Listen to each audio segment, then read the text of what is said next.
Aleluia, aleluia, aleluia, aleluia. Cumprimento a amada igreja com a paz do nosso Senhor e Salvador Jesus Cristo, amém? Amém. Graças a Deus, mais um privilégio que o Senhor tem nos concedido estarmos reunidos como filhos de Deus. Eu quero muito agradecer ao meu Deus, porque cada oportunidade que Ele nos dá, irmão, nós sentimos o peso da responsabilidade de saber o que nós vamos tratar, o que nós vamos tratar. E eu glorifico a Deus. Quero agradecer também ao nosso pastor Sérgio, que nos fez esse convite. Agradecer esse ministério, na pessoa do pastor Haroldo, que tem nos confiado subir nessa tribuna para trazer um alimento espiritual para a sua igreja, para o seu povo, que foi resgatado cada um de uma maneira especial. Eu dou graças a Deus por isso, também a vida de cada um que está aqui nessa noite, que o Espírito Santo do Senhor possa falar profundamente em cada coração, assim como tem falado comigo.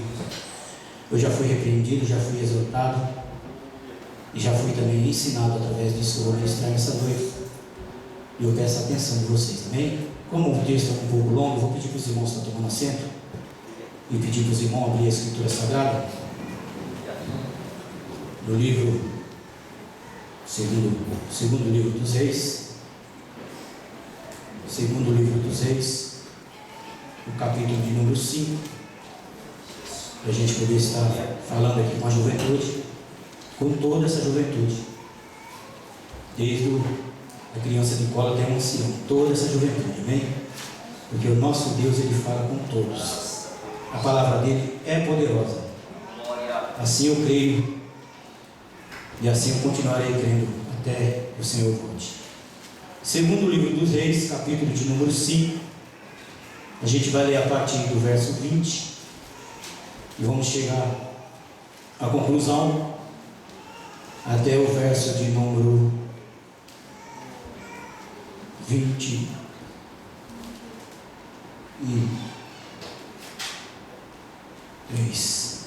Aleluia. Eita glória. Deixa eu ver se eu estou enganado, irmãos.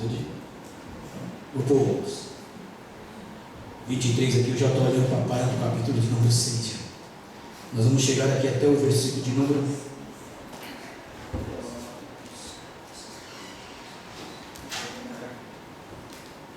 27. Isso mesmo. Obrigado, irmãos. Então eu vou estar lendo para a gente ganhar tempo. Nós vamos tratar de um assunto um pouco delicado aqui nessa noite, mas eu creio que Deus, Ele sabe com quem fala, a quem fala e por que fala. Amém? Isso é uma realidade. Com quem fala, a quem fala e com quem. Então está escrito assim: então Geazi, moço de Eliseu, homem de Deus, disse: eis que meu senhor impediu a este Ciro, Naamã, que da sua mão se desse alguma coisa do que trazia. Porém, tão certo como vive o Senhor, que hei de correr atrás dele e tomar dele alguma coisa. E foi Geazi em alcance de Naamã, e Naamã, vendo que corria atrás dele, saltou do carro a encontrá-lo e disse: vai tudo bem? E ele disse: tudo vai bem, meu senhor, tudo vai bem. Ponto e vírgula. Meu senhor me mandou dizer: eis que agora mesmo vieram a mim 2 jovens dos filhos dos profetas da montanha de Efraim. Dá-lhes, pois, 1 talento de prata e 2 mudas de vestes. E disse Naamã: se é servido tomar 2 talentos, e estou com ele, e amarrou 2 talentos de prata em 2 sacos com 2 mudas de vestes, e pô-las sobre 2 dos seus moços, os quais os levaram diante dele. E chegando ele à altura, tomou-os das suas mãos e os depositou na casa, e despediu aquele homem, e foram-se. Então ele entrou e pôs-se diante de seu senhor, e disse-lhe Eliseu: de onde vens, Geazi? E disse: teu servo não foi nem a uma nem a outra parte. Porém ele lhe disse: porventura não foi contigo o meu coração, quando aquele homem voltou de sobre o seu carro a encontrar-te? Era ocasião para tomares prata, e para tomares vestes, e olivais, e vinhas, e ovelhas, e bois, e servos, e servas? Portanto, a lepra de Naamã se apegará a ti, e a tua semente para sempre. Então, saiu de diante dele, leproso, branco como a neve.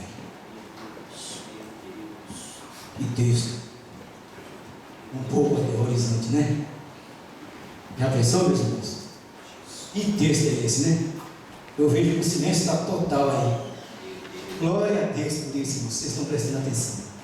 Hoje nós vamos tratar de um assunto muito importante aqui nessa noite, e eu quero glorificar a Deus. Todo esse capítulo 5 de 2 Reis, praticamente ele é dedicado a Naamã, né? Porém, o foco da mensagem aqui vai ser Geazi, tá bom? Então, nós vamos focar um pouco nesse jovem, porque nós temos um culto com a participação dos jovens aí. Os jovens se segurem nas cadeiras aí, porque Deus vai falar. Deus vai falar. Amém? Se segurem, fiquem firmes aí. E tesourem no coração. Eu não sou o pastor da igreja, eu não estou aqui para repreender ninguém. Por isso que eu estou com a palavra na mão. Porque é a palavra que vai falar, não sou eu. Eu não tenho nada de mim para falar aqui. Se eu for contar meu testemunho aqui, vocês vão até querer sair correndo daí. Porque uma pessoa que se converteu aos 40 anos, imagina o que ele fez na juventude. Lançado numa favela com 16 anos de idade. Onde, quando eu cheguei naquele barraco que estava lá, já foi recebido uns tiros lá dos bandidos lá, e já com toque de recolher 6 horas da tarde, porque já foi avisado também que tinha que entrar para recolher. Então eu não tenho muita coisa para falar boa de mim. A única coisa que eu tenho para falar boa de mim é que, como vocês são jovens, hoje eu também me encontro com 16 anos. E faz exatamente 16 anos que o Senhor me resgatou. Eu quero que vocês pensem assim. Quando vocês forem resgatados, comece a contar do dia. E comece e vai crescendo. Eu estou com 16 anos hoje aqui. Nem esse jovem aqui, nós não sabemos muita idade dele. Mas esse capítulo 5 aqui, olha só, nós vamos tratar um pouco aqui. Esse capítulo 5 que nós temos aqui, ele poderia ser descrito como um contraste entre dois homens. E quem é esses dois homens aqui? Naamã e Geazi. Esse capítulo 5. Naamã aqui, um sírio, um ímpio, né? O rei, quando enviou a carta, quando enviaram a carta para o rei, até os pessoal até se assustou achando que estavam querendo levantar guerra, trazer guerra por causa que. Mas isso, se a gente for olhar lá atrás, na história nós vamos ver que havia uma menina de 12 anos que trabalhava na casa desse rei, desse sírio Naamã, e essa menina era da linhagem de Israel. Então ela era uma cristã ali também. Uma palavra que ela deu, que alguém ouviu, direcionou esse homem a esse profeta. Mas nós vamos falar acerca desse rapaz aqui, Geazi. Naamã, ele começa muito bem aqui. Naamã, ele começa, a história dele começa muito bem, mas todo mundo sabia que ele tinha essa lepra. E ele foi até o profeta leproso. Ele foi leproso até o profeta. E quem servia o profeta era Geazi. Geazi era um crente que conhecia, que apreciou milagres. Ele era um cristão, Geazi. E o que acontece, meus irmãos?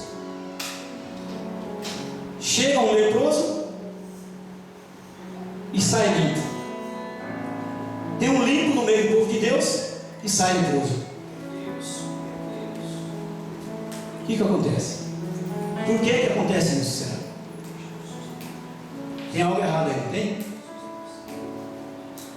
Então Geazi começa como servo e termina a vida como leproso, infelizmente. Hoje nós estamos aqui como servo de Deus. Há um céu de glória nos aguardando, jovens.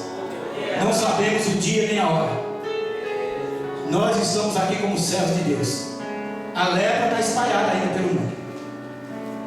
Ainda tem lepra pelo mundo. E possa ser que venham pessoas leprosas para perto de nós. Porque a lepra estava em Naamã, e aquela serva judia que estava lá, aquela menina estava lá, e a lepra de Naamã não pegou nela.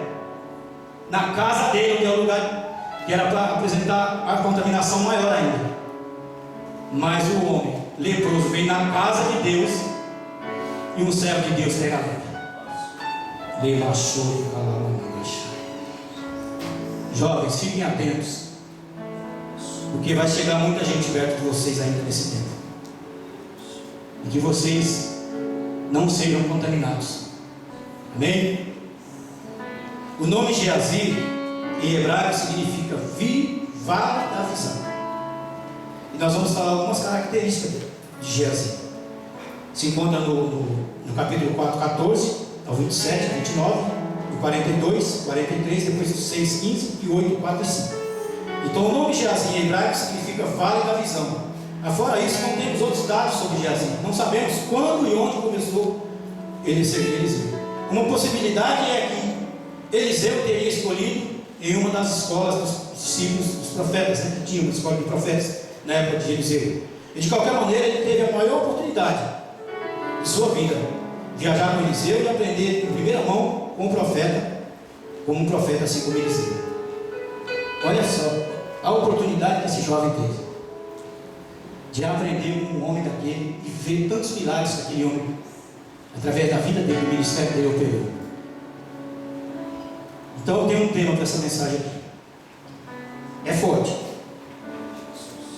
Para quem você está mentindo? Para quem você está mentindo? Amém? Olha só, vamos começar com o discernimento de Geazi aqui. É visto na conclusão que ele chegou com respeito com aquela mulher sunamita. Quando ela desejava ter um filho ali, ele chegou com respeito. No capítulo 4 e o verso 14, quer ver? Como que ele chegou naquela mulher? 2 Reis 4, verso 14. Então disse ele: que se há de fazer por ela? Olha o cuidado dele, o profeta. Aí vem Geazi e diz: ora, ela não tem filho e seu marido é velho.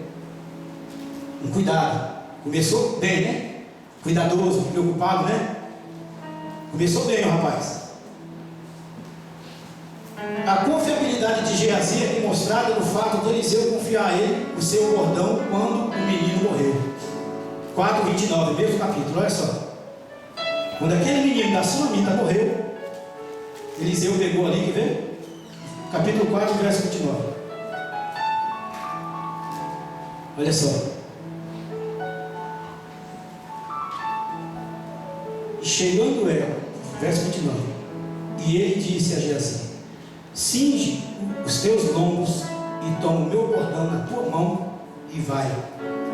E se encontrares alguém, não o saúde, e se alguém te saudar, não lhe responda, e põe o meu bordão sobre o rosto do menino. Olha só o profeta dando autoridade. Que coisa maravilhosa, o profeta dando autoridade para aquele jovem. Vai lá, pega o meu bordão e vai lá. Então nós vemos isso aí, essa reputação dele. E a boa reputação de Geazi também é evidenciada no pedido do rei para que ele relatasse os feitos de Eliseu, que está lá no capítulo 8 já, no verso 4 e 5. Quer ver? Olha só. Ora, o rei falava a Geazi: moço do homem de Deus. Olha como o rei falava. Meu Deus do céu, que coisa linda. Moço do homem de Deus. Jovens, o que estão falando de vocês? Moço do homem de Deus, dizendo: conta-me, peço, de todas as grandes obras que Eliseu lhe fez.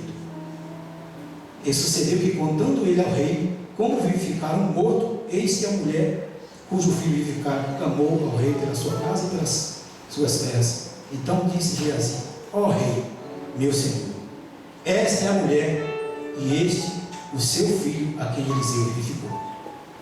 Que coisa linda, né? Veja bem que quando você está com Deus, dirigido por Deus, sempre guiado pelo homem de Deus, o homem de Deus ele vai sempre colocar uma oportunidade, algo para você fazer. E para irmão, quem era que chegava antes de um rei, diante de um rei em Israel naquela época? Mas aquele homem chegou lá diante do rei. Até a mulher do rei, a rainha, quando tinha que chegar, ele tinha que apontar o cetro para ela, para poder ela. E esse rapaz esteve lá. Então vamos seguir com Geazi aqui.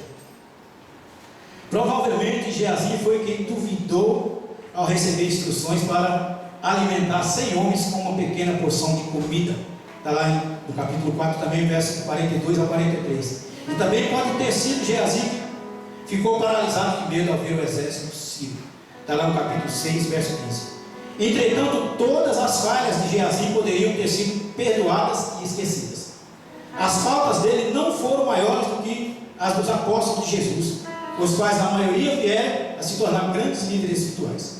No fim, o destino de Geazi foi determinado pelo resultado de alguns testes cruciais, nos quais ele infelizmente fracassou. Os testes cruciais nos quais ele fracassou. Nós vamos falar desses testes, porque tem 3 testes aqui para nós falar. O primeiro teste aqui, um teste de compaixão. O primeiro teste crucial de Geazi foi um teste de compaixão. Geazi foi o mensageiro enviado por Eliseu para orientar Naamã a mergulhar no rio Jordão. Está lá no capítulo 5, no verso 10. Geazi, o moço de Eliseu, o homem de Deus, disse consigo: eis que meu senhor impediu este sírio Naamã de sua mão se lhe desse alguma coisa. Esse capítulo onde nós começamos. Então, Geazi aqui já tem uma fracassada aqui. Ele foi lá e depois o que aconteceu? O que nós podemos imaginar aqui? Ele foi lá enviado para avisar Naamã que seria ele, porque quando Naamã chegou na porta do profeta, o profeta nem saiu para fora, só enviou lá o rapaz e falou: fala para ele lá no Rio Jordão. Então foi Geazi. É só que nesse momento, Geazi, ele viu as cargas, as coisas assim que estavam lá em cima. Então ali já houve um lance de cobiça ali. Já houve uma cobiça ali, naquilo ali. Algo que já entrou no coração, coisa que o cristão tem que fugir dessas coisas. De cobiçar, de ser cobiçoso, cobiçar as coisas. Ali ele viu, e aqui parece que já ficou ali. E ao o seu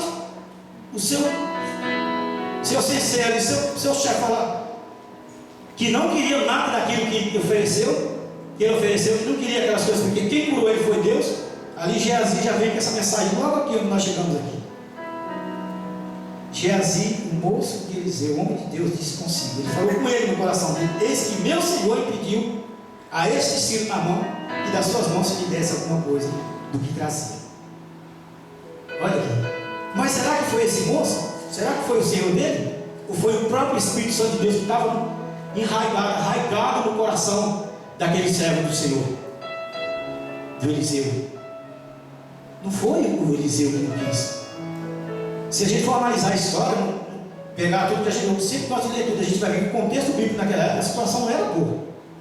O profeta estava ali na sua, era uma coisinha simples ali. O que esse homem trouxe para oferecer ali, eu fiz uma pesquisa baseada, estava hoje, no dinheiro de hoje, 38 milhões de dólares. Aquele material que ele levou, aquelas coisas, 38 milhões de dólares. Quem cresceu os olhos nessa fortuna aí? Quem queria essa fortuna aí? Essa grana toda aí para sair, para se aposentar, para ficar de boa. Mas o homem de Deus, que sabe para onde vai, que sabe que tem uma morada na eternidade, ele busca em Deus primeiro, para ver se é a vontade de Deus que ele toma posse daquilo ou se não. E certamente Eliseu, ele sabia, senão ele pegaria também. Amém? Então Naamã partiu levando consigo 350 quilos de prata, 72 quilos de ouro e 10 mudas de roupas finas. Então nós observamos aqui a palavra que Geazi falou. Olha só, observamos aqui a palavra impediu. Olha só, impediu a este sírio Naamã. Então para Geazi, Naamã ainda era um inimigo odiado, um adversário que raptava garotinhas israelitas e era um leproso que deveria ser mantido em isolamento e esquecido até morrer. Então aí nessa aí é onde que ele fracassa, nessa área da compaixão. Porque quando esse homem voltou para oferecer isso, esse homem já estava curado. Como cristão, quando nós vemos uma pessoa curada, nós temos que se alegrar. Esse homem nem deu continuidade depois que ele deu os mergulhos lá, que ele passou pelo. Ele voltou. Rapaz, quem é que nunca, quando entra um novo convertido, quando a pessoa se batiza dessas águas, não é uma alegria, a gente não chora de alegria. O homem voltou e Geazi já está lá com o coração endurecido. Eita, meu Deus do céu, me ajuda, Espírito Santo. Ele achou que ele ainda era um leproso, deveria ser mantido em isolamento e esquecido até morrer. Olha só.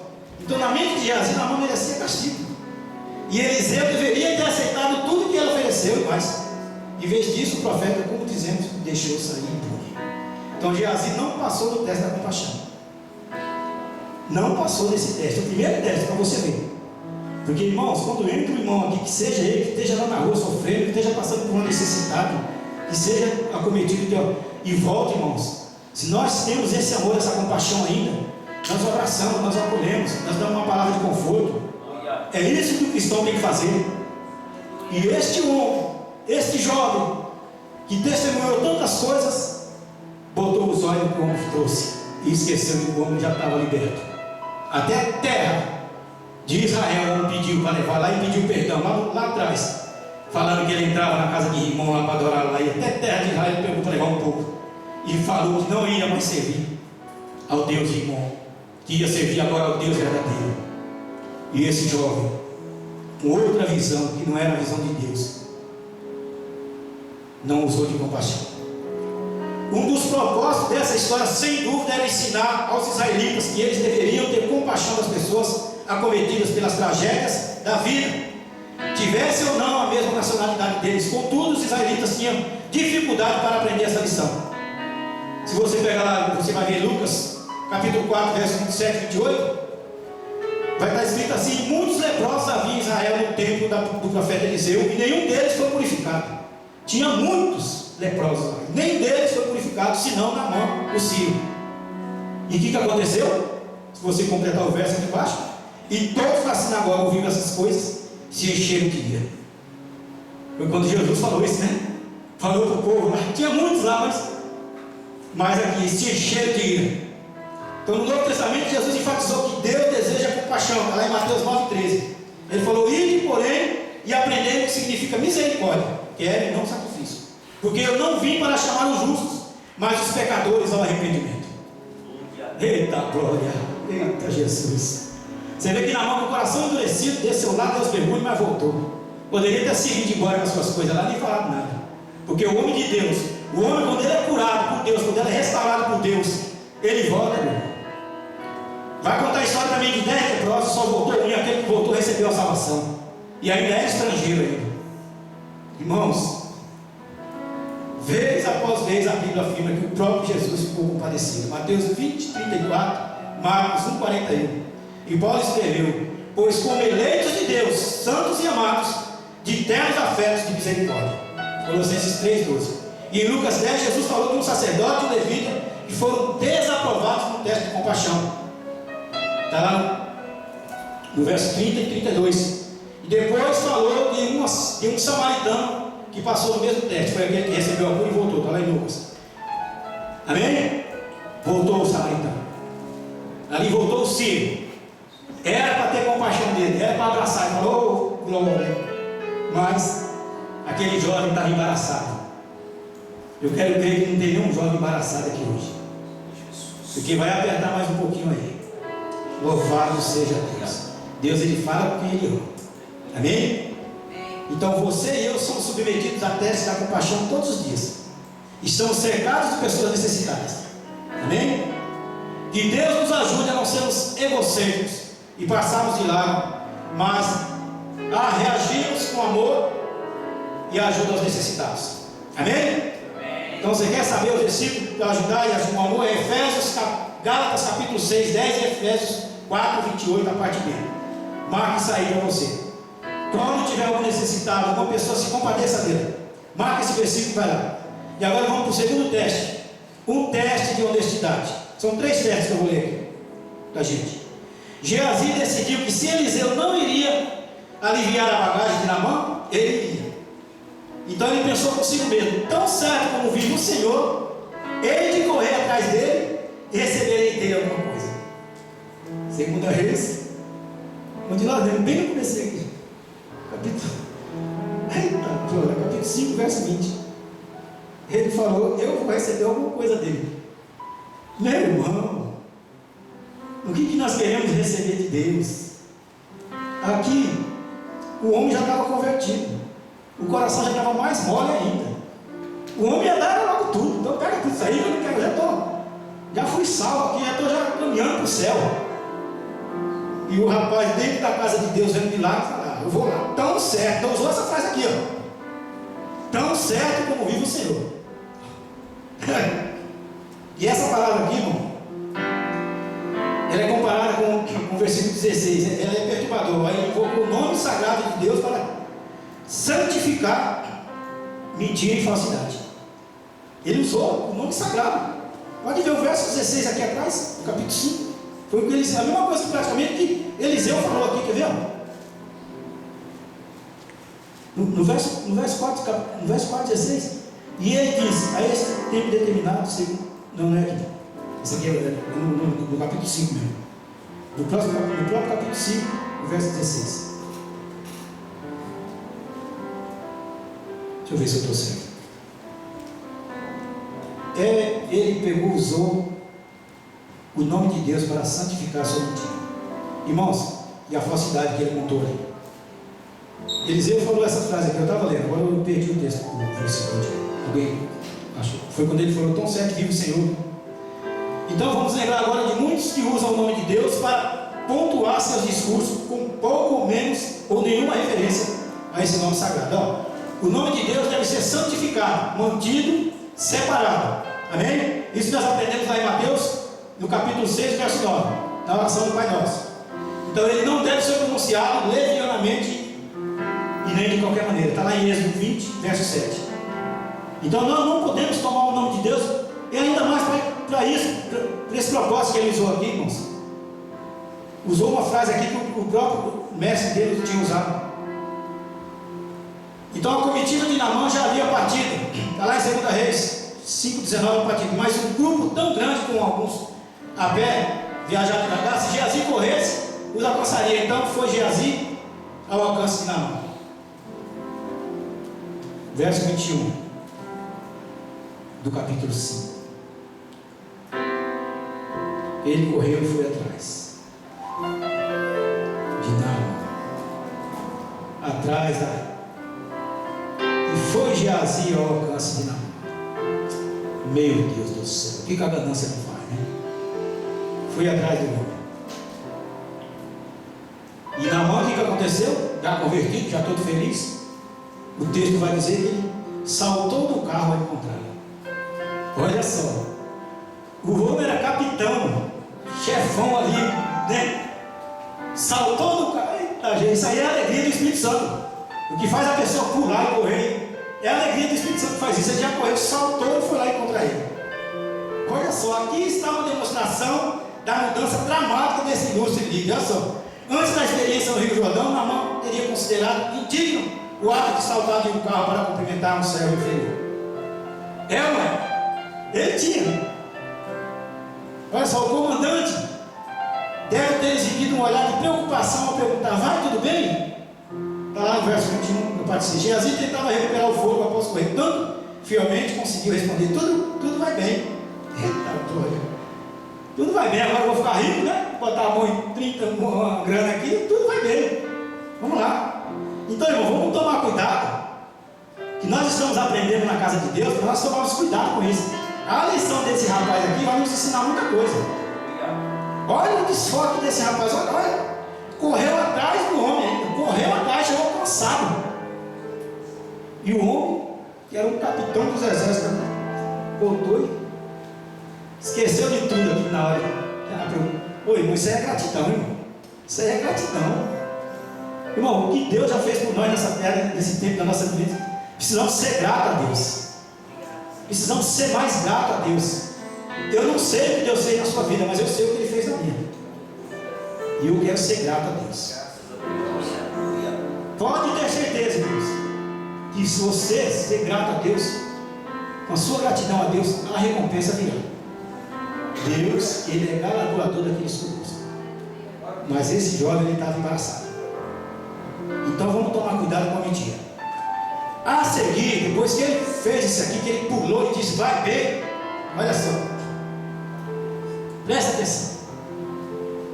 Geazi tentava recuperar o fogo após correr tanto fielmente que conseguiu até responder. Correu bastante, né? Que maravilha, irmão. E eu tenho um salmo para nós aprendermos aqui, olha só. Quando você errar, você sentir que você errou, não encoberta, não conta mentira não. Vai para os pés de Jesus, vai orar a Deus. Vai orar a Deus, não fica ocultando mentira dentro do teu coração não. Porque uma coisa é certa, ninguém consegue esconder nada de Deus. Nós podemos esconder das pessoas aqui da terra, mas de Deus ninguém esconde nada. Então nós precisamos tomar cuidado com a mentira. Olha o Salmo 32, verso 1 e 3, diz assim: bem-aventurado aquele cuja transgressão é perdoada e cujo pecado é coberto. Bem-aventurado o homem a quem o Senhor não imputa maldade e cujo espírito não há engano. Esse é bem-aventurado, e cujo espírito não há engano. O que é engano? A pessoa que engana, a pessoa que mente, a pessoa que ludibriia as pessoas. E Geazi estava nessa condição, vamos prestar atenção. A seguir, olha só, saiu de seus lábios uma série de mentiras cuidadosamente arquitetadas. Presta atenção nas mentiras que esse rapaz contou. Arquitetada, bem ajeitadinha, para ver que a pessoa que está viajando não pega. Porque foi uma mentira. Vamos prestar atenção, que está dentro do texto. Olha só, o primeiro, ele vai falar assim: Eliseu me mandou dizer. Eliseu mandou dizer alguma coisa? Olha que mentira. Chegou já no general lá e disse: Eliseu me mandou dizer. Está bem aqui, irmãos, olha. Verso 22. Ele disse: tudo vai bem, meu senhor? Aí ele pegou e respondeu aqui, o Geazi: meu senhor me mandou dizer: eis que agora mesmo vieram a mim 2 jovens dos filhos dos profetas. Mais uma mentira. Onde é que veio 2 jovens ali? Presta atenção, mais uma mentira. Jesus amado. E aqui ele usou a palavra meu senhor. Tanto Naamã como Geazi usaram o derivado de Shalom, Adonai. Olha só, os dois. Para Naamã ainda passava que já estava ali, mas para Geazi, que já estava ali plantando a mentira, usar esse nome aqui já estava se condenando.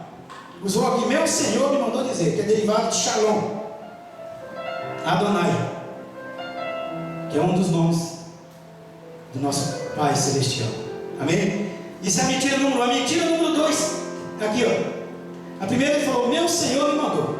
Está mentindo, já falou, usou o nome de Deus aqui em vão. E no segundo ele já falou que Eliseu mandou dizer. Então esse agora mesmo vieram a mim 2 jovens, dentre os discípulos do profeta da região da montanha de Efraim. E esses jovens imaginários teriam vindo da escola de Betel. Porque tinha uma escola lá, então, né? Usou já uma mentira bem arquitetada, porque é bem provável que talvez o general soubesse que haveria uma escola de profetas ali. Então a mentira está assim, encobertinha, bem, né? É por isso que eu estou te falando. O Espírito Santo de Deus está falando nessa noite aqui. Para quem você está mentindo? Jovem, para quem você está mentindo? De quem você está tentando esconder alguma coisa? Hein, jovem? Hein, meu irmão? Hein, minha irmã? Será que o nosso Deus é cego? Ou será que Ele dá vista aos cegos? Hein? E mais uma vez, agora a mentira de número 3. Eliseu envia seu pedido. Olha só. Foi Eliseu que falou. Ele está falando aqui que foi Eliseu que enviou esse pedido aqui, ó. Dá-lhes, pois, um talento de prata e 2 vestes festivais. Está lá no capítulo 5, verso 22, a parte dele. Geazi provavelmente desejou mais, mas sua missão foi coibida pela necessidade de contar uma história enganosa, uma história verossímil, uma história que ele foi. Então Naamã, ele não tinha motivo para duvidar de Geazi, e certamente ficou satisfeitíssimo com o pedido, porque já estava com o coração cheio de Deus ali alegre, então ele não ia duvidar, e ainda mais ele chegou falando que foi o Senhor que mandou, aí pronto, aí cai, não cai? Aí está bem elaborado, tá? Então Geazi pediu um talento de prata, mas Naamã ofereceu-lhe 2. É quando o homem está convertido. Aí o pastor pediu ajuda de 1000 aí para ajudar no ministério, as coisas aí. O que o homem de Deus vai fazer? Vai refletir, vai pensar e Deus sabe quando se consegue. Eita glória! Mas Naamã já estava ali com o coração cheio, não estava mais preocupado com aquela prata, com aquela ouro, que já sabia que o Deus aquele que se entregou ali era o dono de toda ela. Eita, pode levar. Aleluia! O servo teria ficado feliz com a oferta, mas a cortesia oriental ditava que ele a recusasse. Quem era a cortesia oriental? Eita Jesus! Então Naamã desempenhou seu papel no ritual e instou com ele para que aceitasse. Está lá no capítulo 5, verso 3 a partir dele. Ele instou ainda. Então, encerradas as formalidades, Geazi concordou relutantemente, de modo que Naamã ordenou que os 2 talentos de prata fossem colocados em 2 sacos, juntamente com as 2 vestes. Visto que esses itens pesavam entre 55 a 70 quilos, ele designou 2 servos para levarem os presentes até Eliseu. Rapaz, 55 a 70 quilos, ouro, prata e veste. É bastante coisa, né? Meu Deus do céu. E ele designou ali, mandou 2. Então, finalmente, Geazi e os servos de Naamã chegaram lá no outeiro, lá onde eles tinham que ir. Amém? Então, irmãos, ele fracassou em mais uma, infelizmente. E essa aí, agora foi justamente nessa parte da honestidade. Então, Geazi, ele não usou deixá-lo ir mais longe, os rapazes, com todo aquele peso. Como a mentira já estava ali estabelecida, ele falou: vai chegar gente aí, no 3 de novo, vai voltar, né? Com essas coisas aqui, não. Então, fica aqui que eu. Nem que eu tenha que me matar, com aqueles 70 com mais 70 quilos aqui, eu vou devagarzinho, vou levando lá, mas para ninguém ver. Ó. Tentando esconder de quem? Geazi não usou deixar os rapazes mais grandes. Então, se chegasse mais perto da cidade, poderiam ser vistos. E o que geraria indignações. Além disso, se os servos de Naamã concluíssem todo o percurso até Eliseu, poderiam pedir para os 2 supostos aprendizes que tinham vindo visitar Eliseu. Então, eles poderiam até perguntar para eles lá, né, alguma coisa, né? Então, não deixou. Então, Geazi deteve os homens e despediu-os de volta a Naamã. Capítulo 5, verso 24, a parte dele. Então, certamente ele disse algo semelhante: posso levar daqui para frente, mas obrigado pela ajuda. Mandou os caras: deixa eu carregar esses 70 quilos aí, vai. Rapaz, é mais do que um saco de cimento. Saco de cimento é 50, né? Esses 70 quilos. Aí você pode pôr 35 na mão e 35 no outro. Mas na hora, filho, tá sério, fica levinho ali. Então o negócio é chegar e acumular esse dinheiro aqui, o dinheiro aqui, deixar guardadinho aqui. E depois eu entrego meu carro aqui, despeço o meu patrão aqui, vou ficar rico. Muitos estão pensando assim hoje em dia, pensando que esconde alguma coisa de Deus. Olha só, mais uma vez, não deixe de dizer que Naamã, ele enviou essa oferta para os profetas. Ele poderia falar que Naamã tinha enviado essa oferta ali para os profetas, para ajudar ali devido à situação. Ele ia chegar lá e ia inventar, olha só. Mas o homem deve ficar surpreso, né? Porque aqueles 2 sacos que ele estava levando ali. Então o texto diz que Geazi levou os presentes e depositou na casa. Finalmente chegou à casa. Então, colocando o saco no chão, olha só, ele abriu a porta da frente e deu uma olhada no interior da casa, e Eliseu não estava visto. Bom, aí pegou os sacos e correu até o aposento em que dormia, e largou os sacos no canto, cobriu-os com um pano velho e deu um suposto para trás para inspecionar seu trabalho. Perfeito, né? Ele falou: opa, olha só, ninguém suspeitaria de uma fortuna que estava escondida por debaixo daquele estrado. E ele deu ali um suspiro de alívio. Estava feito, havia roubado. Porque mentiu, tudo que você pega com mentira é roubo. E ainda induzido, levando o nome dos outros ainda. Então ali, querendo ou não, ele cometeu um roubo. Porque se é seu, você não precisa esconder. Você não precisa entrar de ponta de pé no lugar. E por que ele entrou? Está vendo? E ele começou a imaginar ali tudo que ele poderia comprar com prata, ouro e o ganho das vendas das festas festivais ali. Ele poderia ser um rico proprietário de terras que possuía olivais e vinhas e ovelhas e bois. Porque na verdade isso aqui, ele não estava carregando isso aqui. O que ele carregou foi as vestes, esses olivais e as vinhas e as ovelhas, que está aqui no verso 26, foi através da narrativa do profeta Eliseu, depois que Deus chega para lá nele. Então nós vamos chegar lá. Amém? Então ele poderia ser um milionário ali naquela época, né? Então ele, porém, Se pôs de diante de seu Senhor. Verso 25. Tentando parecer inocente. Não tem gente que mente numa cara de pau danada? Para você descobrir. É por isso que eu aconselho, ora. Ora. Porque Deus, o Deus que nós temos, Ele revela. Se estiver escondido, Ele revela. Esse homem estava aqui, o profeta. Ele aí tentava ali parecer inocente. Talvez ele tinha tido uma experiência ali e falou: eu vou entrar de pontinho. Jovens, toma cuidado. Se sua mãe é mãe de oração, se seu pai é pai de oração, toma cuidado. Porque Deus é poderoso para revelar para eles o que você está lá fazendo. Por mais que você tente esconder, Deus é poderoso para revelar. Seus medos, seus temores, suas ansiedades, suas preocupações. Às vezes você quer guardar só para você, esconder do seu pai e da sua mãe. E quer ficar se martirizando, quer ficar sofrendo, sem abrir o teu coração para o teu pai e para a tua mãe. Mas eu quero te dizer uma coisa nessa noite. O Deus que revelou aqui na palavra que Geazi estava mentindo é o mesmo Deus o qual nós estamos reunidos aqui nessa noite. É o mesmo, porque Ele não muda. A Escritura diz: Deus é o mesmo. Ele é o mesmo ontem, hoje e eternamente. É melhor você falar para o teu pai, para a tua mãe, do que você falar para aquelas pessoas que não vão te dar suporte. A mentira é terrível. João 8,44 nos orienta bem claramente quem é o pai dela. João 8,44 diz quem é o pai da mentira. Então toma cuidado. Amém? Amém, jovens? Olha só, Eliseu perguntou a Geazi: de onde vens? E ele respondeu: olha, teu servo não foi a parte alguma. Amém? Aquela pessoa, quando você pergunta: o que você está fazendo? A vida está ali no celular vendo um negocinho, vendo uma coisinha ali. O que você está fazendo? Ah, não estou fazendo nada. Eita Jesus! Não é nada não. Então me mostra. Aí está lá um aperto no celular rapidinho, te muda de tela. E os pais hoje não sabem mexer no celular direito. É aqui, o dedo aqui. 1 metro de distância para teclar.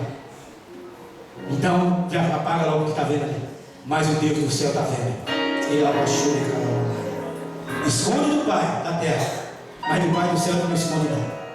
E se o Pai da terra estiver prostrado de joelho aos pés do Pai que está no céu, mesmo com o filho distante, orando daqui da terra e ele lá do céu, e esse Pai se agradar da oração, ele revela. E se ele revelar, quem vai passar vergonha é você. Ele abaixou e calou. Eita glória! Teu servo não foi a parte alguma. Mentiu para o profeta na cara dura. Meu Deus do céu! Tem gente que mente, tem muito filho ainda mentindo. Mas Deus está falando hoje. Se tu não cortar a tua mentira hoje, perante os teus pais, o Deus do céu vai te pegar de jeito. Deus é especialista em tratar com rebelde. Aleluia! Eita glória! Geazi deve ter raciocinado anteriormente que não haveria mal algum em contar uma mentira a um inimigo ou então a um amigo. Não haveria mal algum. Mas agora ele estava mentindo para um profeta de Deus. É por isso que eu perguntei no começo: para quem você está mentindo? Para quem você está mentindo? Porque aqui ele está mentindo para um profeta de Deus, que ele presenciou várias coisas. Então esse é um dos problemas da mentira. Quando se começa a mentir, é preciso continuar mentindo. É assim, uma vai para tentar encobrir, englobar ali. Amém? Ou não amém? Está apertando, né? Não sai glória. Eita Jesus! Irmãos, eu sofri com isso aqui. Ontem, 3 horas da manhã, eu estava de joelho no quarto. 3 horas da manhã. Acordei com o olho inchado hoje. Porque eu sou um cristão, irmãos. E tem vezes que uma vez ou outra sai uma coisinha na nossa boca ali que a gente tem que prestar atenção se é verdade ou se é mentira. Essa mensagem foi confirmada hoje de manhã na minha casa. Um rapaz foi lá fazer um negócio lá, um planejamento lá, de coisa lá, e quando começou a perguntar coisa, eu falei, ó, eu sou cristão, não posso mentir não. Então corta o assunto por aqui. Falei na nota dele, meu filho estava lá para traduzir, meu filho traduziu. Eu não posso mentir. E eu já quero essa palavra queimando aqui dentro do meu coração, de tanto que eu li, de tanto que o Senhor falou comigo. A mentira, irmãos, ela não adianta você falar que é grande, que é pequena, que é mentira, e ela é do diabo. Você é cristão, você não deve ficar mentindo. Amém? Não havia nenhum problema em contar uma mentirinha, não havia. Então esse problema aqui da mentira, quando se começa a mentir, é preciso continuar mentindo. E é preciso inventar novas mentiras para cobrir as velhas mentiras. Vai ali, ó, virando uma bola de neve. E Satanás dando risada e batendo palma. Você vai passar vergonha. Satanás está dizendo, você vai passar vergonha. Você vai ver. Ele está de lá. Você está tomando, você está falando daquilo que é meu. Você vai ser envergonhado. E o pior, na frente daquele que é de Deus. Eita Jesus! Geazi foi reprovado no teste de honestidade. E eu receio que muitos ainda sejam reprovados nesse teste. A desonestidade, ela parece estar em franca proliferação. Olha só, Geazi parecia pensar que era certo mentir para um pagão, que nem Naamã chegou lá, embora já não era, mas ele, né? E algumas pessoas que hoje em dia se consideram honestas, obviamente não vê problema em mentir. Sabe o que é honesta? Faz as coisas certas, pode contar mentirinha. Se você é honesto, você tem que ser honesto até na hora de você fazer suas coisas. Não adianta, eu sou bom nisso aqui, mas nisso aqui eu vou contar mentirinha. O resultado vem. Amém? E nós vamos chegar lá. Eita glória! Eita Jesus! Então não vem problema em mentir. Em determinadas circunstâncias, vai mentir para o governo, tem gente que mente em relação à renda, mentir para o guarda de trânsito, que detém por excesso de velocidade, mentir para as grandes corporações e reivindicações fraudulentas. É muita mentira no mundo. Tem muita mentira. Tem ou não tem, irmãos? Amém ou não amém, irmãos? Tem muita mentira ou não tem? E por que tem muita mentira? E por que o mundo jaz no maligno? E por que o príncipe desse século tem cegado as pessoas? Porque é o pai da mentira. Que nessa noite você saia daqui com essa convicção de que a mentira não vai te levar para lugar nenhum, a não ser o lago de fogo, onde será lançado o pai dela. Amém? Todavia, irmão, mentir é mentir. Não importa quem esteja mentindo ou para quem, não importa. Todavia, mentir é mentir. Você contou ou mentiu? A Bíblia ainda declara que todos os mentirosos, olha só, a parte que lhes cabe, a parte que lhes cabe, todos os mentirosos, será no lago que arde com fogo e enxofre. Está lá em Apocalipse, capítulo 21, verso 8. Está escrito, eu não estou falando aqui não. Está lá em Apocalipse. Amém? A palavra de Paulo, aqui as palavras de Paulo desafiam cada um de nós. Por isso, olha só, deixando a mentira, fale cada um a verdade com o seu próximo. Fala a verdade, irmão. Não fica fazendo máscara não, abafando o caso não. Não tem negócio de abafar o caso não. Quando é a verdade, é a verdade. E quando é a verdade, ela liberta, ela não escraviza não. Amém? Eita, agora fala a verdade para o teu irmão. Tem alguma coisa contra ele? Fala a verdade para ele.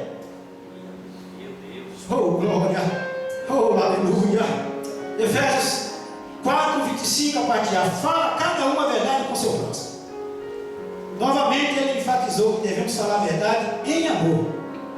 Efésios 4 e 15. Não é brigando, não é? É em amor. Porque Deus é amor. A verdade de Deus em amor arranca lágrimas da gente. Porque ela nos mostra quem nós somos, como estamos. E ele vem falando ali em amor e a gente recebe mesmo. Embora a gente receba um pouco assim. Mas é para nos corrigir, irmãos. É para nos ensinar. É para nós não andarmos com mentira dos nossos lábios. Então alguns têm mais dificuldade do que outros para serem honestos. Olha só.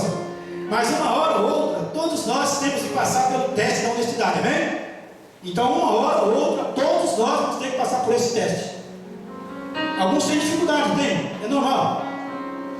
Mas nós vamos ter que passar por esse teste. Via de regra, conta-se uma mentira para se levar vantagem ou escapar das consequências das atitudes de alguém. Alguém prefere mentir, né? Alguém prefere mentir, não? Escapar de alguma coisinha. Ligou o telefone, está ali, não sei fazer, não sei o quê. Tá, não está aqui não, mas tá. Já está mentindo. Eita, Jesus, tem misericórdia. Tem misericórdia. Viu o cobrador cobrar um negócio? Opa, está lá dentro, vai lá falar como estou. Eita, Jesus, pega ele, Senhor. Aleluia. Vai lá, fala que eu não estou não. Mas está lá dentro. E se o cara entrar, passa vergonha. Mas você não disse que não está? Você está mentindo? Pronto. Já levou o nome de mentiroso. Deus não trata a mentira com leviandade, amém? Ele não trata, ele odeia a mentira. Olha só o que está escrito em Provérbios 6,16. Deus não trata a mentira com leviandade, ele odeia a língua mentirosa. A língua mentirosa ele odeia. Amém? Que coisa, né, gente? Nós vamos sair daqui hoje cheio da verdade, falando a verdade, vivendo a verdade e andando na verdade, porque Ele é o caminho, a verdade e a vida. Então nós vamos sair aqui cheio dele hoje. Amém? Cheio de Jesus Cristo. Amém, irmãos? Agora vamos para o terceiro teste aqui, para nós já vamos para o encerramento aqui. Teste de abnegação. Olha só. Quando Geazi mentiu sobre onde ele estivera, provavelmente esperava que aquela fosse uma das ocasiões em que Deus esconderia do seu Senhor os fatos reais. Está lá no capítulo 4, verso 27. Mas não foi assim. O Senhor Deus havia revelado tudo a Eliseu. O profeta disse a ele: porventura não foi contigo em espírito quando aquele homem na mão voltou do seu carro? Meu Jesus, que coisa extraordinária. Que coisa extraordinária. Olha só o que ele falou. Envergonhou o rapaz ali na lata ali, ó. Porque o homem não estava lá. Aí vai na frente do rapaz e, porventura não fui contigo em espírito. Sabe o que é isso aqui? Sabe o que eu aprendo aqui, irmãos? Sabe o que nós podemos aprender aqui, tomar como lição para nós? O profeta está falando que foi em espírito. É só que o rapaz que está indo não está enxergando. Significa que já está sem pingo de visão espiritual. Está dentro da igreja embaraçado com as coisas do mundo, preocupado em enriquecer, em pegar aquilo que vem e não enxerga mais. Mas ele falou: porventura não fui contigo em espírito quando aquele homem na mão voltou do seu carro a encontrar-te? Eita, glória a Deus! O que ele ia falar para o profeta ali agora? Como não te vi lá? Eita, Jesus! Mas tinha um que já estava direcionando tudo, amém? Tinha alguém que já estava ali direcionando tudo. Eita, glória! É por isso que eu falo, irmãos. O Senhor Deus havia revelado tudo a Eliseu.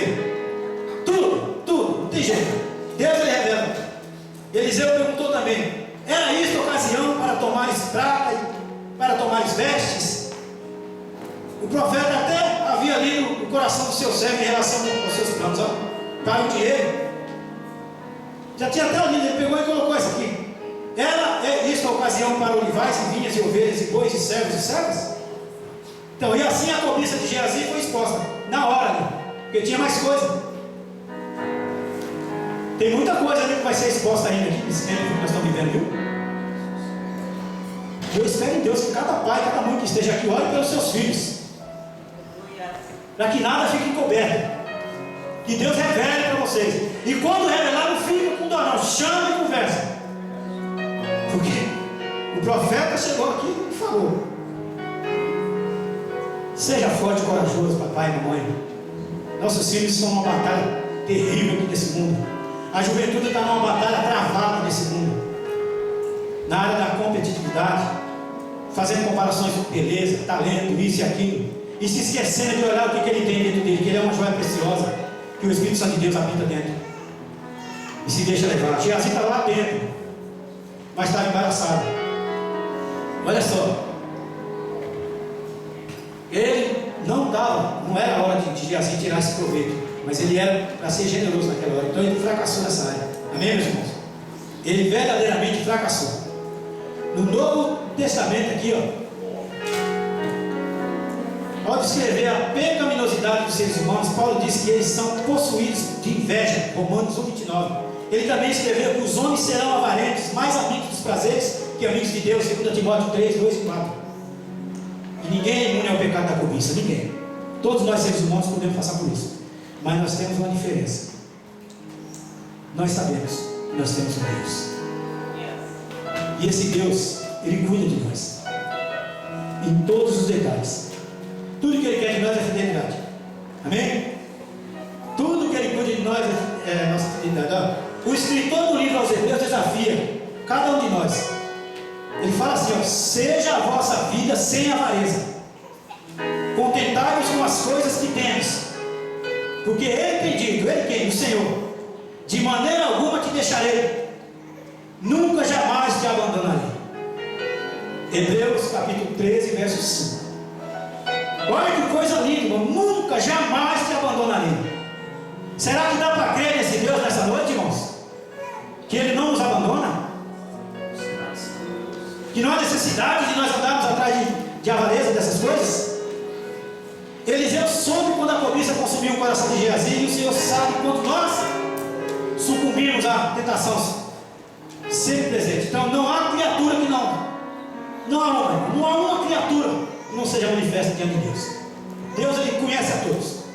Pelo contrário, todas as coisas estão descobertas e patentes aos olhos daquele a quem temos de prestar contas. Todas as coisas. Hebreus 4,13. Que o Senhor nos ajude a passarmos pelos testes das abnegações. Amém? Que o Senhor nos ajude para que nessas horas nós não nos deixar levar por essas cobiças. Amém, meus queridos? No capítulo 5, verso 27, ele comete ali uma tragédia. Então você consegue imaginar como Geazi se sentiu quando sua desonestidade foi exposta? Como ele deve ter ficado encabulado? E o pior, ele estava por vir ainda. Ele ficou encabulado, porque o seu mestre ali, aqui seguia tudo ali, aquela autoconfiança. Passou tudo ali em rosto para ele ali, irmãos. Sabe quando a gente faz uma coisa errada? A pessoa vem e fala, e a gente sabe que a gente está errado, a gente não fica envergonhado. A gente tem que pedir desculpa, é uma vergonha terrível. Uma tragédia que passou ali. E Eliseu continuou, portanto, falando aqui, portanto, a lepra de Naamã se pegará a ti e a tua descendência para sempre. Olha só. Descarregou tudo. Se Eliseu não tivesse falado isso, a lepra não pegava. Então você viu a autoridade que Deus dá para aqueles que andam na sua presença. Se a gente chegar para Deus e falar, Senhor, tem alguma coisa que está acontecendo, eu estou sentindo algo estranho, eu preciso de uma revelação do Senhor, me ajuda. Deus, Ele revela. Por isso que a gente tem que ter cuidado. Nós estamos aos pés do Senhor, nós somos tementes a Deus, nós andamos segundo os seus ensinamentos. Então nós precisamos ver o que nós falamos. A nossa palavra ela pode ser bênção, pode ser maldição. Eliseu estava tão indignado, e eu creio que ele não fez isso sem a direção de Deus, porque não é Eliseu que põe doença, não foi Eliseu que lançou a doença. A doença estava lá em Naamã lá. Então as outras pessoas foi. Senão Eliseu falava, eu estou com leco, vou encostar em você, você vai pegar. Mas não foi. E também uma coisa, Naamã também já estava curado. Então a doença já não estava mais na mão, então já estava no espaço. Mas a palavra, com autoridade, guiada por Deus, ela sofre um efeito extraordinário. Amém? Então a lepra pegou nele ou não pegou? Alguns chamariam isso de injustiça poética.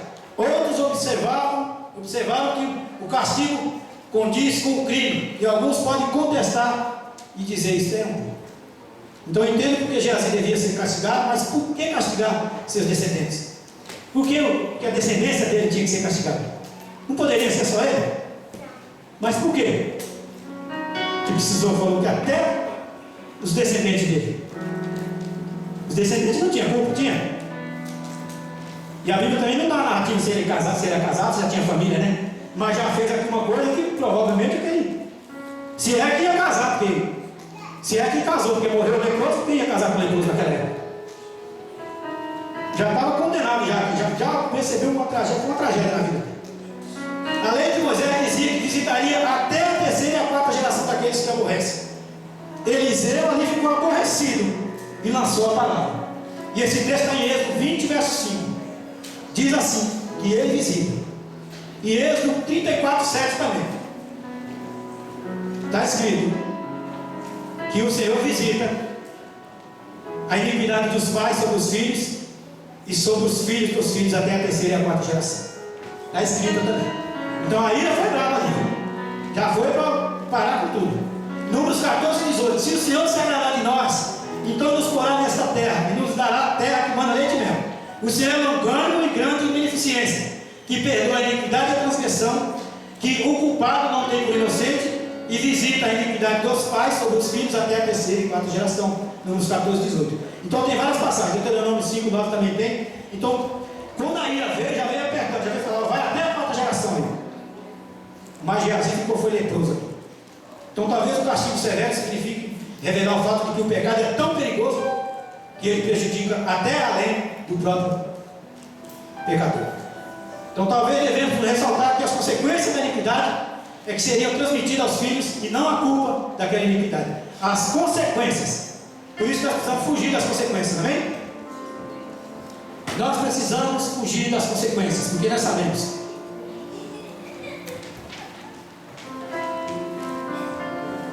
Então vamos começar aqui, já começar a caminhar para o ponto final aqui, para não ficar muito longa a mensagem. Mas nós vamos chegar até o final. Hoje os castigos que sofremos hoje, irmãos, que muitas pessoas sofrem, eles não são físicos.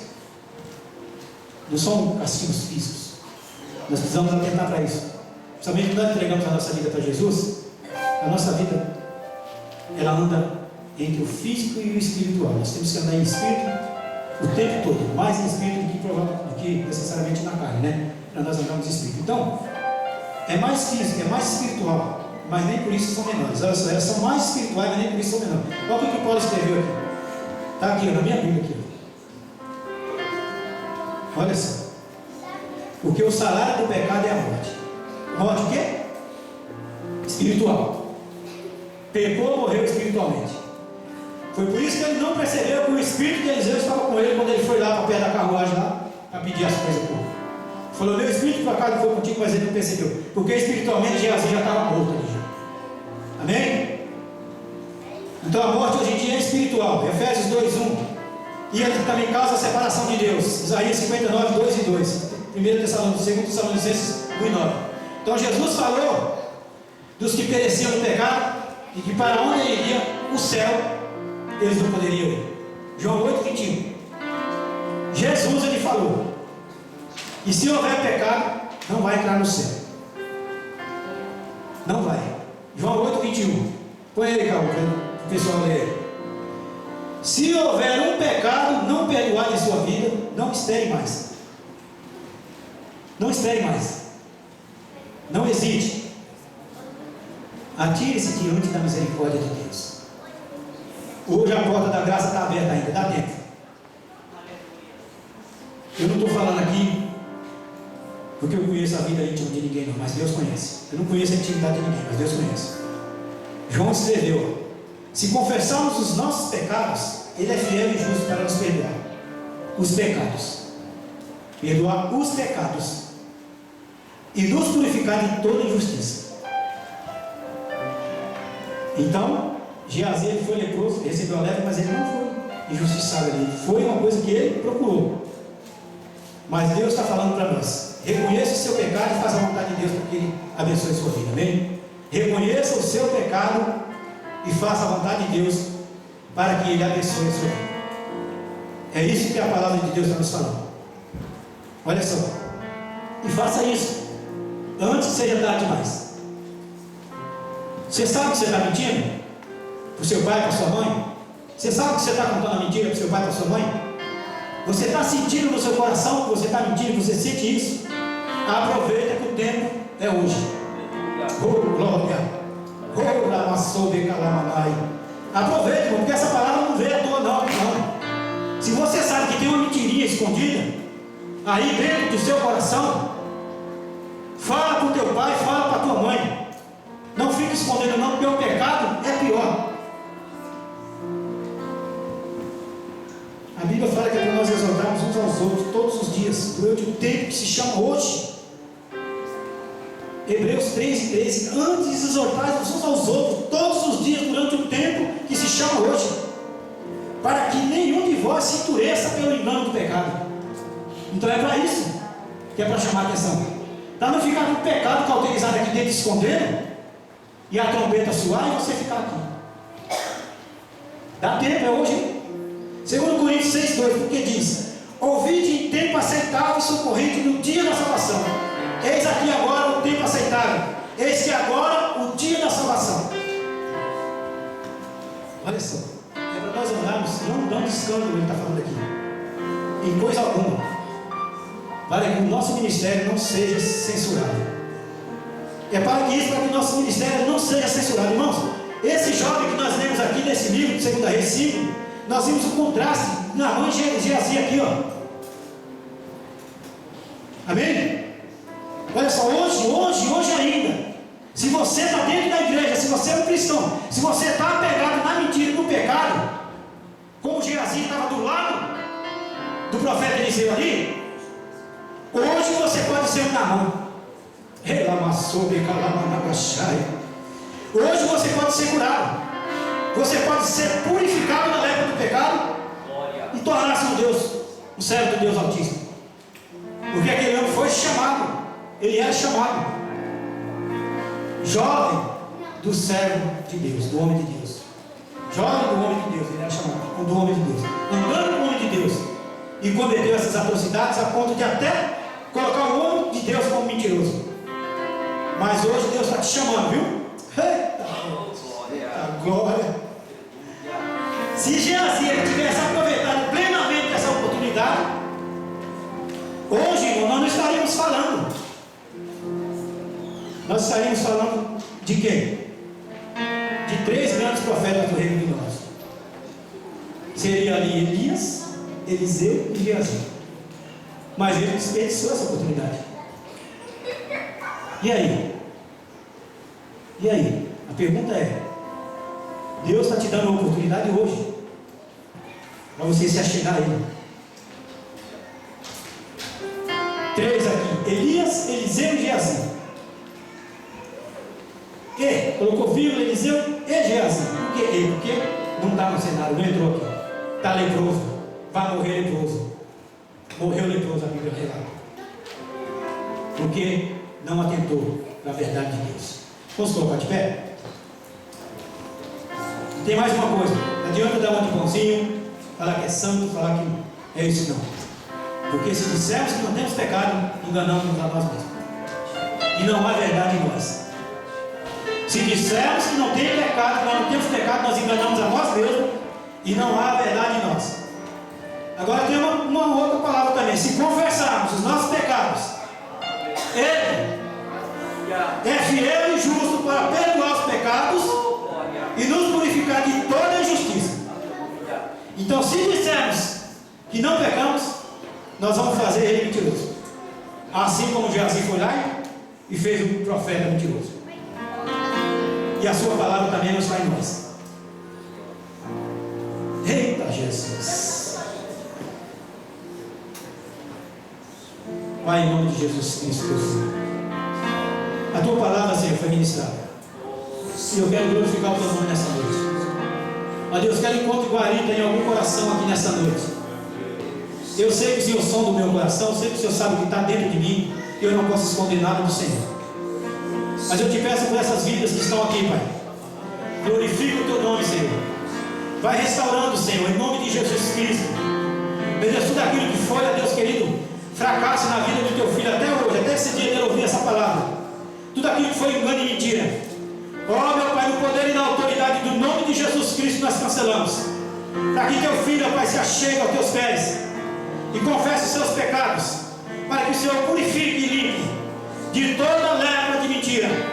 Ó, em nome de Jesus Cristo, nós te glorificamos nessa noite, te exaltamos e rendemos glórias ao teu santo nome. Abençoa a tua igreja, abençoa o teu povo e continue trabalhando, porque nós sabemos que só o Senhor pode perdoar pecados. Nós perdoamos ofensas, mas o Senhor perdoa pecados. E a noite é aceitável, o dia é aceitável. Que teu filho, Pai, Tem uma reflexão acerca do que ele está escondendo do seu pai, da sua mãe e do Senhor. Porque do Senhor certamente ele não esconde nada. O Senhor sabe de todas as coisas. Por isso eu quero te agradecer nessa noite, em nome de Jesus Cristo. Amém. Eu quero agradecer a oportunidade em nome de Jesus. Os irmãos podem tomar assento, por gentileza. Olhem pela minha vida, irmãos. Eu também preciso ser consertado em muito. Eu estou num processo de santificação. Todos os dias nós recebemos ensinamentos para sermos curados. Amém? Que Deus abençoe a cada um.